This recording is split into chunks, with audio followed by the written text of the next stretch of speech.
ఈ దానికి కూడా మా సంఘాలను జిల్లా కలెక్టర్లందరికీ నేను ఈ సందర్భంగా ఆదేశాలు ఇస్తున్నా.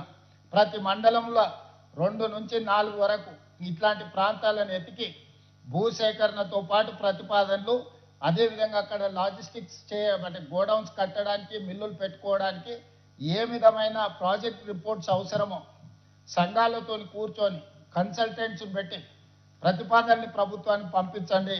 తక్షణమే వాటిని మంజూరు చేసే బాధ్యత రాష్ట్ర ప్రభుత్వం తీసుకుంటుంది. 0 వడ్డీతో బ్యాంకుల లింకేజ్ కూడా రాష్ట్ర ప్రభుత్వం బ్యాంకర్స్తో మాట్లాడి, ఆర్థిక మంత్రి గారు స్టేట్ లెవెల్ బ్యాంకింగ్ వాళ్ళతో ఎస్ఎల్బిసి మీటింగులు పెట్టి వాళ్ళకి కావాల్సిన రుణాలు కానీ వాళ్ళకి కావాల్సిన నిధుల మంజూరీకి మంత్రి గారు సహకారం ఇస్తారు. ఆ పైన ఏదైనా అవసరం ఉన్నప్పుడు నేను కూడా పూర్తి స్థాయిలో ఇందులో పాల్గొంటాను. ఇదే కాకుండా ఈరోజు మనం సూపర్ బజార్లు చూస్తున్నాం. ఒక దగ్గర పోతే బిగ్ బజార్ కనిపిస్తుంది, ఇంకొక దగ్గర పోతే డీమార్ట్ కనిపిస్తుంది, ఇంకొక దగ్గర పోతే ఇంకేదో పెద్ద కంపెనీలు చైన్ సూపర్ బజార్లు వస్తున్నాయి. అందుకే నేను మా ఆడబిడ్డలకు సూచన చేస్తున్నా, కొనుగోలు చేసేదే మీరు, సూపర్ బజార్లకు వెళ్ళి వస్తువులు కొనుక్కుంటున్నదే మీరు. మీరే 67 లక్షల సైన్యం ఉన్నారు, అంటే 67 లక్షల కుటుంబాలు మీరే. మీరు కొనుక్కుంటేనే ఆ సూపర్ బజార్లు ఈరోజు వ్యాపారం చేసుకుంటున్నాయి. అందుకే మహిళా శక్తి సూపర్ బజార్ మీరు ఒక కార్పొరేట్ విధానాన్ని చేసుకోండి. మిత్రులు ఎన్ఎం శ్రీనివాస్ రెడ్డి గారు నాకు ఈ సూచన చేసిండ్రు, నాకు బాగా నచ్చింది. రాష్ట్ర ప్రభుత్వం నుంచి కొంత కార్పస్ ఫండ్ ఇస్తాం, మా తరఫున కూడా కొంత పెట్టుబడి పెడతాం. మీరు కూడా దీన్ని ఒక కార్పొరేట్ స్ట్రక్చర్ డిజైన్ చేసుకొని షేర్స్ క్రియేట్ చేయండి. ప్రతి మహిళ ఒక 5,000 ఒక 10,000 ఇందులో పెట్టుబడి పెట్టి భాగస్వాములు అయితే రాష్ట్ర నలుమూలల మహిళా శక్తి సూపర్ బజార్లు వస్తాయి. అప్పుడు 100,000 కోట్ల రూపాయల వ్యాపారం మీరే చేసుకోవచ్చు, మీ లాభాలు మీరే తీసుకోవచ్చు. ప్రజలు ఏమి కొనుక్కోవాలనుకున్నా నిత్యావసర వస్తువులు కానీ, అత్యవసర వస్తువులు కానీ, తిను బండారాలు కానీ, ఇతర ఏమి కావాలన్నా, మంచి నూనె, ఉప్పు, పప్పు, బెల్లం, చింతపండు ఏమి కావాలన్నా ఒక నాణ్యమైన వస్తువును కొనాలంటే మహిళా శక్తి సూపర్ బజార్లోనే కొనుక్కోవాలనే విధంగా మీరు బ్రాండ్ను ప్రమోట్ చేసుకోండి.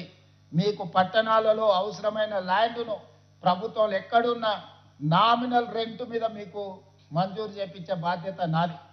అదేవిధంగా మున్సిపాలిటీలలో, మున్సిపల్ కార్పొరేషన్లో, జిల్లాలలో కూడా ఈ సూపర్ బజార్లను మీరు పెంచుకోండి. మొదటి విడతగా నియోజకవర్గానికి ఒక మంచి సూపర్ బజార్ పెట్టుకోండి. అప్పుడు 119 సూపర్ బజార్లు వస్తాయి. దీనికి సంబంధించి నేను మిత్రులు శ్రీనివాస్ రెడ్డి గారికి రిక్వెస్ట్ చేస్తున్నా, ప్రభుత్వ స్థలాలు ఎక్కడున్నా ఈ మహిళా సంఘాలకు నామినల్ రెంట్ మీద 30 సంవత్సరాల దీర్ఘకాలిక లీజు మీరు ఇవ్వండి. అక్కడ వాళ్ళు బ్యాంకు లింకేజ్ పెట్టుకొని బ్రహ్మాండమైన సూపర్ బజార్లు కట్టుకుంటారు. అక్కడ అన్ని వస్తువులు, ఎందుకంటే గ్రామీణ ప్రాంతాలలో పంటలు పండించేది వీళ్ళే, పంటలు కొనుగోలు చేసేది వీళ్ళే ఐకేపీ కేంద్రాల ద్వారా. ఈరోజు మంచి ఆర్గానిక్ ఫుడ్ అంతా తీసుకొచ్చి సేకరించి మంచి బ్రహ్మాండమైన ప్యాకింగ్తోనే ఆ సూపర్ బజార్లలో ఈరోజు పెట్టుకుంటారు. ఎవరు కొన్నా కొనకపోయినా ఈ 67 లక్షల కుటుంబాలు ఈ సూపర్ బజార్లలో కొనుక్కుంటే ఇవి దేశంలోనే one of the best super బజార్లుగా రాణిస్తాయి. కాబట్టి భవిష్యత్తులో నేను ఇక్కడ ఉండే అధికారులకు మా సీతక్క గారికి సూచన చేస్తున్నా, మీరు ఒక మంచి ప్రాజెక్ట్ రిపోర్ట్ తయారు చేసుకోండి. రాష్ట్ర నలుమూలల ఈరోజు డీమార్ట్ లేకపోతే హెరిటేజ్ లేకపోతే బిగ్ బజార్ల కంటే బెస్ట్ సూపర్ బజార్లు మా ఆడబిడ్డలు పెట్టుకునేవి వస్తాయి. దానికి కావాల్సిన సంపూర్ణమైన సహకారాన్ని అందించడానికి ఈరోజు మా ప్రభుత్వం సిద్ధంగా ఉన్నది. అదేవిధంగా అక్కడ టీవీలో చూస్తుంటే, అక్కడ వీడియో కాన్ఫరెన్స్లో ఉన్న మా ఆడబిడ్డల్ని చూస్తుంటే చాలా సంతోషం అనిపిస్తుంది. అందరు పాలపిట్టల్లాగా అక్కడ బ్లూ కలర్లో కనిపిస్తున్నా. ఆనాడు మీ అందరికీ ఈ రాష్ట్ర ప్రభుత్వం పెట్టే చీర ఆడబిడ్డకు పెట్టే సారే అని చెప్పి ఈరోజు మనం పెట్టినాం. అందరు సంతోషంగా పండగకు కట్టుకున్నట్టుగా ఈరోజు అక్కడ చీరలు కట్టుకొని ఉన్నారు. ఒకప్పుడు ఇచ్చిన చీరలు మీకు తెలుసు, నేను పెద్ద చర్చ చేయదలుచుకోలే. పంట పొలాలలో పిట్టల్ని బెదిరించడానికి కట్టేది తీసుకెళ్ళి, కానీ ఈరోజు ఆడబిడ్డలు పండగ పూట కట్టుకున్నట్టుగా సారె పెడితే, పుట్టింటి వాళ్ళు సారె పెడితే ఏ విధంగా చీర కట్టుకుంటుందో ఆడబిడ్డ సంతోషంగా ఈరోజు మా ఆడబిడ్డలు అందరూ కూడా చీరలు కట్టుకొని ఈ వీడియో కాన్ఫరెన్స్లో పాల్గొంటే నిజంగా పోయిన సంవత్సరం మేము అందించిన చీరలు ఈరోజు మాకు సంతోషాన్ని అందించినాయి. అదేవిధంగా పట్టణాలలో కూడా కొంతమందికి గతంలో ఉత్పత్తి పూర్తి స్థాయిలో రాక వాయిదా పడ్డది. ఇప్పుడు వాటిని కూడా సీతక్క గారు పంపకాలు మొదలు పెడతామన్నారు. తొందరలోనే మున్సిపాలిటీలలో పట్టణాలలో కూడా మిగతా ఆడబిడ్డలకు 1,00,00,000 మందికి 1,00,00,000 చీరలు మనం పంచినాం. అదేవిధంగా ఇప్పుడు నూతనంగా ఆనాడు పాలపిట్ట రంగు ఇస్తే ఈరోజు చిలకపచ్చ రంగు ఈరోజు మనము నూతనంగా వెనకాల కనిపిస్తున్నాయి కదా, ఈరోజు ఈ చీరలు ఈ డిజైన్లు ఆమోదం కాబోతున్నాయి. ఈరోజు కొత్త చీరల్ని కూడా మా ఆడబిడ్డలందరికీ కూడా పెట్టడం ద్వారా పండుగ మీ సోదరుడు చాలామంది తల్లి అన్నదమ్ముళ్ళు సొంత చెల్లెళ్ళనే ఇంట్లోకి వెళ్ళగొడుతారు. ఈ మధ్యనే రాజకీయాలలో మీరు చూసారు, సొంత చెల్లెని ఇంట్లో నుంచి అన్న వెళ్ళగొడితే ఏ రకంగా ఆ చెల్లి అన్న మీద శాపనార్థాలు పెడుతుందో. సో సొంత చెల్లి కూడా భారం అయింది అనుకొని ఇంట్లో నుంచి పంపించే ఆస్తిలో వాటా అడుగుతారని పంపించే సందర్భంలో 1,00,00,000 మంది ఆడబిడ్డల్ని ఈ మంత్రివర్గం సొంత సోదరి మనులాగా భావించి ఈరోజు మీకు చీర పెట్టే కార్యక్రమాన్ని, మిమ్మల్ని ఆర్థికంగా నిలబెట్టే ఒక ప్రణాళికను, మిమ్మల్ని కోటీశ్వరులను చేయాలనే లక్ష్యంతోనే ఈ ప్రభుత్వం పనిచేస్తుంది. ఈ ఆడబిడ్డల ఆశీర్వాదం ఉన్నంత కాలం ఈ ప్రభుత్వం అద్భుతంగా పనిచేస్తుంది.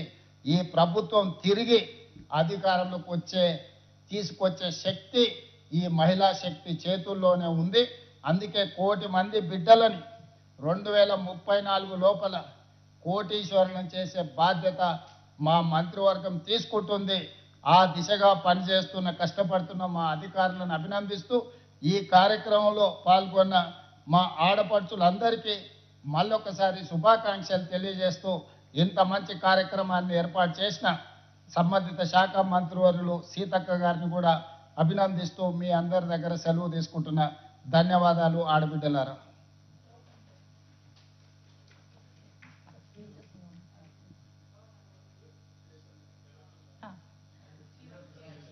సార్ చీర ఇనాగరేషన్ చేస్తే ఓకే.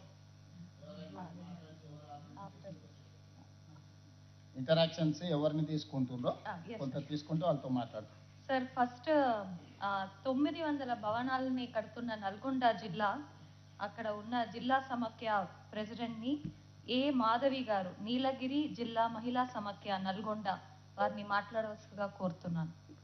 చంద్రశేఖర్ గారు మీరు ఫెసిలిటేట్ చేయండి.